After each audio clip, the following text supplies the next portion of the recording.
Olá pessoal, então o meu objetivo ao gravar esse vídeo foi falar de uma maneira leve sobre a cirurgia de facelift, mais especificamente sobre a técnica Deep Plane. Então vem comigo e vamos tirar algumas dúvidas.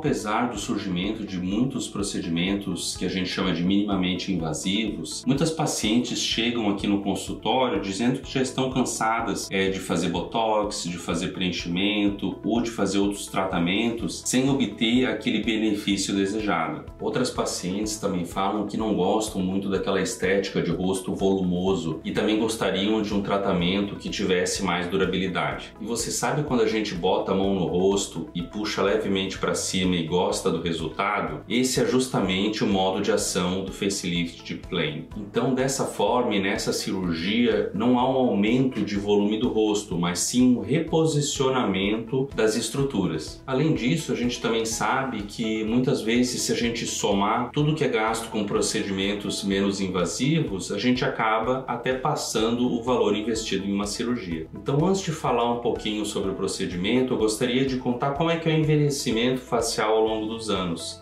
Então, com o passar do tempo, os tecidos da face vão tomando uma direção inferior e para o meio, formando aquele sulco nasogeniano profundo e também aqui o que a gente chama de jaws ou de bulldog, que é uma queixa muito frequente das pacientes aqui no consultório. Outra região que sofre bastante com a passagem do tempo também é o pescoço, porque a gente tem aqui um músculo muito importante chamado platisma. Então, com a sucessiva contração desse músculo, ele também vai tracionando os tecidos para baixo e formando uma flacidez nessa região. E a gente também não pode esquecer da pele do nosso rosto. Como ela é diretamente exposta ao ambiente, ela sofre muito ação dos raios ultravioleta e também da poluição. Por isso que eu sempre chamo a atenção da necessidade de tratar a pele junto com uma cirurgia de facelift. E como será a minha consulta antes de uma cirurgia de face? Então, atualmente, com a melhora da qualidade das comunicações, da internet e das câmeras dos celulares, muitas vezes nós conseguimos fazer uma consulta online para aquelas pacientes que moram longe. Mas claro que é importante uma consulta presencial antes da cirurgia para eu poder avaliar algumas coisas como qualidade da pele, textura e grau de flacidez. Então, na consulta eu começo perguntando sobre o que incomoda aquela pessoa no seu rosto. Então é importante que a paciente seja bem específica para que a gente possa ver até onde a cirurgia pode ajudar e ser benéfica para ela. Durante a consulta eu também faço um questionário para saber se a paciente tem alguma questão de saúde, como diabetes, pressão alta, doença do pulmão, do coração, se ela já fez alguma cirurgia na vida, se ela já fez algum procedimento como colocação de PMMA na face ou preenchimentos, que são coisas que podem alterar um pouquinho a anatomia. Então, depois dessa rápida entrevista, a gente vai para o exame físico, onde eu vou ver todos os chamados andares da face, que também são conhecidos como os terços da face. O terço superior, terço médio, terço inferior e região cervical. Porque eu costumo falar para as minhas pacientes que quando você vai operar a face, o ideal é resolver todas as questões dessa região. Porque se você só mexe no pescoço, depois começa a incomodar a pálpebra, ou a sobrancelha, ou o sulco nasogeniano. Então eu venho analisando de cima para baixo. Eu vejo qual a posição da sobrancelha, se tem excesso de pele na pálpebra de cima, se tem bolsinhas na pálpebra inferior, qual é o grau de flacidez no terço médio aqui da maçã do rosto, como está o contorno da mandíbula, se tem a presença daquele temido bulldog e, por último, se há algum grau de flacidez no pescoço. Porque uma pergunta muito comum que as pacientes fazem também no consultório é se a cirurgia de Deep Plane vai tratar a flacidez do pescoço. E sim, um dos principais objetivos dessa cirurgia é o tratamento da flacidez do pescoço, porque você não consegue dissociar a flacidez do pescoço da flacidez do rosto. Porque eu sempre falo, é o mesmo músculo chamado platisma que vem desde aqui de baixo até a parte de cima.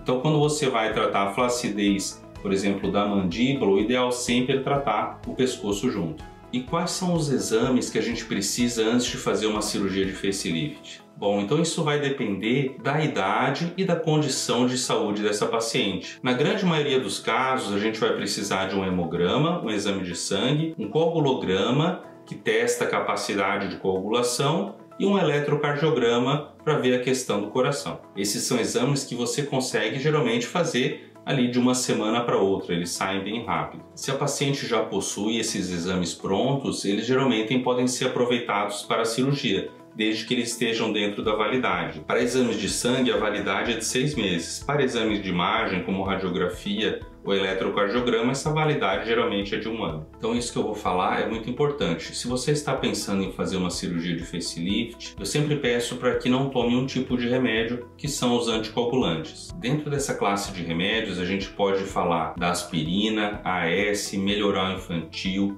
ginkgo biloba, até mesmo o alho em excesso pode atrapalhar a coagulação. Então esses remédios eles devem ser interrompidos pelo menos 2 semanas antes da cirurgia. E como é que vai ser o dia da cirurgia? Essa paciente deve chegar no hospital levando objetos só de uso pessoal, uma roupa confortável. Eu sempre peço também para levar um echarpe e um óculos, para quando ela estiver alta se proteger ali do sol. A paciente, após a cirurgia, vai passar uma noite no hospital e aí no dia seguinte a gente avalia ela e, estando tudo bem, recebe alta. Então, outra pergunta que eu ouço bastante é: doutor, qual é o tipo de anestesia que vai ser usada no meu caso? Então, o tipo de anestesia ele é escolhida pelo médico anestesista e vai depender de alguns fatores como idade, tempo da cirurgia, anatomia da cavidade oral e da face. Os 2 principais tipos de anestesia são anestesia local com sedação ou anestesia geral. O importante é você saber qual dos 2 seja escolhido, ele sempre vai visar a sua segurança. Então, falando um pouquinho agora da técnica cirúrgica, a grande vantagem do Deep Plane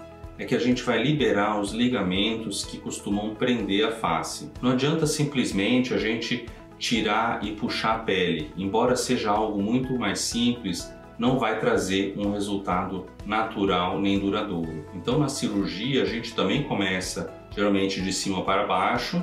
Quando precisa fazer uma elevação do supercílio, a gente começa por isso, depois pela cirurgia da pálpebra, e aí começa o Deep Plane propriamente dito, onde a gente vai liberar esses ligamentos do rosto, tratar a flacidez do pescoço e só depois a gente tira a pele que sobrou e fecha com os pontinhos. E doutor, onde é que vai ficar localizada a cicatriz da minha cirurgia? Então, como vocês podem ver aqui nessa imagem, geralmente ela acompanha ali a costeleta, fica abaixo da linha do cabelo, passa atrás da bolinha da orelha, que a gente conhece como tragos, contorna o lóbulo da orelha e depois vai passar por trás da orelha e ficar escondidinha ali dentro do cabelo. E eu sempre vejo que a cicatriz é uma grande preocupação das pacientes, mas eu costumo dizer que o melhor local para ter uma cicatriz é o rosto. A gente sabe que o rosto cicatriza muito melhor que outras partes do corpo. Eu também costumo dizer que pelo benefício que essa cirurgia traz, pelo fato da gente poder tratar a maçã do rosto, o terço inferior, tratar o pescoço, essa cicatriz, no final das contas, ela acaba ficando muito discreta e valendo muito a pena. Doutor, e como é que eu vou ficar depois da cirurgia? Como é que vai ser o meu curativo? Então, hoje em dia, a gente reduziu bastante o tamanho do curativo e a paciente vai para casa apenas com uma faixinha e com um pouquinho de gaze aqui sobre a incisão para proteger. Então, hoje não tem mais aquela necessidade de fazer um capacete ou algo muito apertado que cubra o rosto todo. E como é que vão ser os cuidados pós-operatórios? Então, a cirurgia de facelift, ela não costuma doer no pós-operatório, mas mesmo assim eu peço para minhas pacientes que mantenham pelo menos ali dentro de umas 2 semanas um repouso relativo. Em momento algum você precisa ficar deitado ou imóvel depois da cirurgia, mas eu peço que essa paciente não faça exercícios físicos intensos, academia, caminhadas. Isso tudo tem que esperar um pouquinho até o corpo cicatrizar e a pele colar novamente. Então, caminhadas eu costumo liberar depois de 21 dias, academia com exercícios leves 30 dias e exercícios aí mais intensos 2 meses. A alimentação depois da cirurgia também deve ser algo que a paciente tenha mais facilidade de engolir, como arroz, um peito de frango desfiado, um peixe grelhado, um purê ou um sorvete.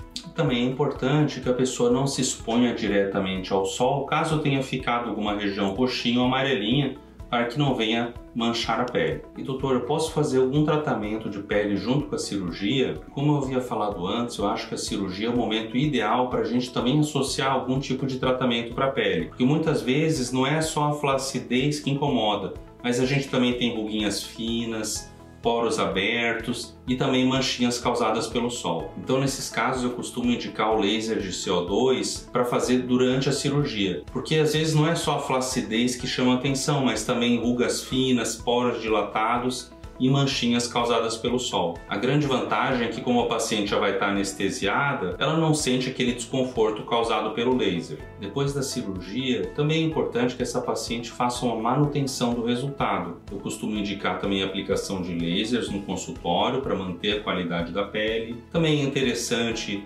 fazer um aumento de volume labial, isso contribui bastante para a jovialidade. A gente usa ácido hialurônico, podem ser usados bioestimuladores, tudo isso visando manter aquilo que a gente conquistou na cirurgia de facelift. Então, pessoal, se vocês gostaram do vídeo, se ficaram com alguma dúvida, por favor deixe aqui nos comentários ou entre em contato conosco na clínica.